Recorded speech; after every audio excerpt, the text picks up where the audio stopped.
was talking over there about our local community, the people who are changing our town and they're making a positive difference. And we've got someone here I'm going to invite onto the stage, Leanne Kirckman. She is well known and well loved in our town of Leamington, and she's going to be speaking about safe spaces for women. Welcome, Leanne, please. Thank you. Thank you. It is great to be here, and just well done to all the organisers that have got this amazing event back up and running. Today is all about peace, and for me, when we think about what gives people peace, it's all about safety. You can't have peace if you don't feel safe. I have witnessed women in this town that don't feel safe, and how can we be a town that say we support people if we're women? 11,000 people report domestic abuse in this area to the police every year. That's a worry to me, because what we know is the main cause of homelessness for women is domestic abuse.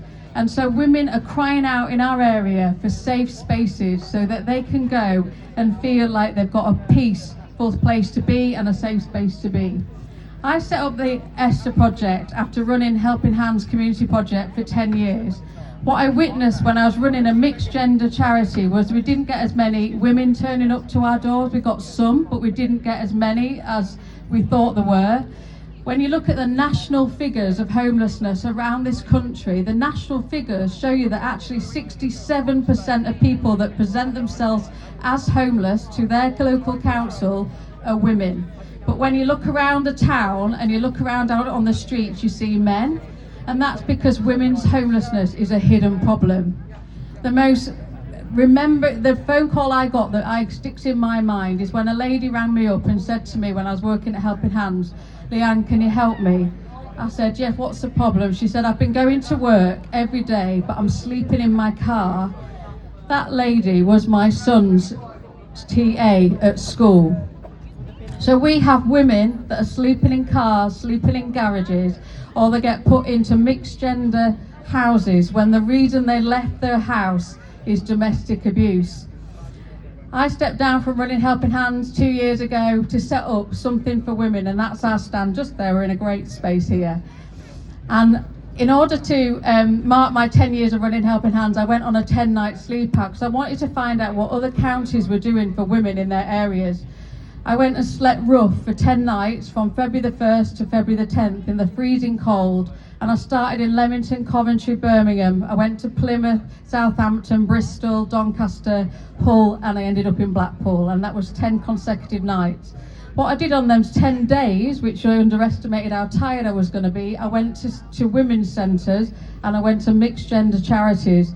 And I said to the mixed gender charities for homeless people, "Where are your women?" And they said, "We don't have many women. We don't really see women's homelessness around here."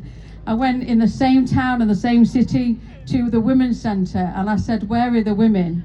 They were seeing hundreds, if not thousands of women walking through their doors every day.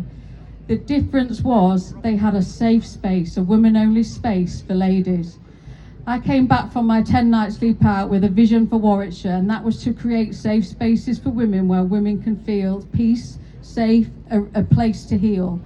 We opened our first safe space in Leamington, just behind the church over there on Gloucester Street. We opened a safe space for women. We've got a vision to open one in Warwick and Stratford and the north of the county.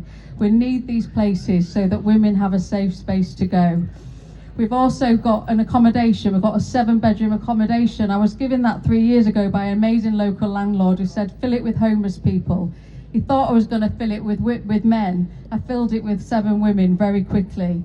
And the reason is because when you present yourself as homeless to Warwick District Council, you get put probably in a mixed gender environment. You get put in a house where there's men that you don't know, but you've just escaped domestic abuse. So you want to be safe.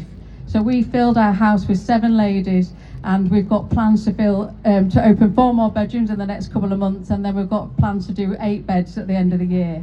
We need more safe spaces for women in Warwickshire. I want to thank you for coming to listening to me right now, but if you want to come and hear a little bit more about what we're doing, today's about action. So how can you act? Well, come and see us in our tent, come and see us in our shop, give us your donations. It costs £50 every time we put someone through counselling. We're trying to get all our ladies through counselling. £50 a session.